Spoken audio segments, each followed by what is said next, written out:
Sir, are we approaching herd immunity? This is, I think, long pending, and people are every time talking community spread, herd immunity, and other things. So, please, would you like to explain this? Before we answer the question of are we approaching herd immunity, it is important to understand what is herd immunity. Herd immunity is a kind of indirect protection from an infectious disease like COVID-19. But herd immunity happens, this indirect protection happens only when a population becomes immune. How does a population become immune? It becomes immune either through vaccination or it is immunity developed through previous infection. मैं हिंदी में समझा देता हूं आपको. Herd immunity एक indirect protection है जो किसी पॉपुलेशन को, किसी जनसंख्या को किसी इन्फेक्शियस डिजीज से जैसे कोविड-19 से बचाती है. लेकिन हर्ड इम्यूनिटी कब पैदा होती है? हर्ड इम्यूनिटी पैदा होती है जब या तो आप वैक्सीनेशन करें, आपने वैक्सीन डेवलप कर ली है और आप बड़ी जनसंख्या में वो वैक्सीन दे देते हैं, तो हर्ड इम्यूनिटी उस जनसंख्या में उत्पन्न हो जाती है.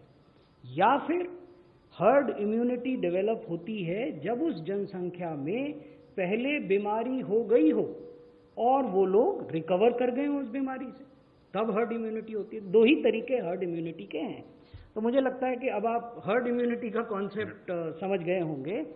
अब प्रश्न उठता है कि क्या हर्ड इम्यूनिटी को प्रीवियस इन्फेक्शन होकर उससे ठीक हो जाने के माध्यम से डेवलप करना स्ट्रेटेजिक ऑप्शन हो सकता है कि नहीं हो सकता है?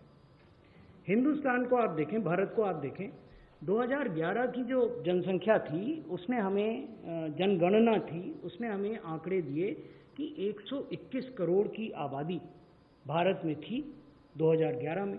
अगर आप WHO और UN बॉडीज के आंकड़े 2020 के देखें तो भारत की जनसंख्या रफली 138 करोड़ है, 138 करोड़. इस तरह की जनसंख्या वाले देश में यदि आप हर्ड इम्यूनिटी को डेवलप करने की बात कर रहे हैं बिना वैक्सीन के, तो वो ऑप्शन नहीं है. Herd immunity in a country of the size of population of India can not be a strategic choice or a strategic option. It can only be a outcome and that too at a very high cost. इसका अर्थ यह है कि सैकड़ों, लाखों, करोड़ों लोग बीमार हों, वो अस्पतालों में जाएं, अस्पतालों की व्यवस्था चरमरा जाए और कितनी मृत्यु होंगी. तो herd immunity can never be a strategic option. Herd immunity can be achieve through immunization, but that is in future.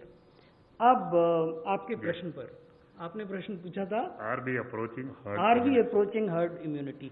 तो ये उत्तर प्रश्न में छुपा हुआ है. जब आप कहते हैं कि क्या हम अप्रोच कर रहे हैं, इसका मतलब हर्ड इम्यूनिटी कहीं दूर है, फ्यूचर में है. तो स्वास्थ्य मंत्रालय का भी ये मानना है कि हर्ड इम्यूनिटी दूर है, फ्यूचर में है. इसलिए जरूरी है कि हमें कोविड एप्रोप्रिएट बिहेवियर अपनाना है. हम मास्क पहने, हम 2 गज की दूरी का पालन करें, हम सामाजिक स्थानों पर बहुत भीड़ न लगाएं, हम हैंड हाइजीन का पालन करें. तो ये जितने भी कोविड के अनुकूल आचार और व्यवहार हैं उनका पालन हम सबको करना होगा और बीमारी से बचकर रहना होगा. उस समय तक, जब तक कि कोई वैक्सीन डेवलप नहीं हो जाती, तब तक यही सोशल वैक्सीन है, इसका पालन करना होगा.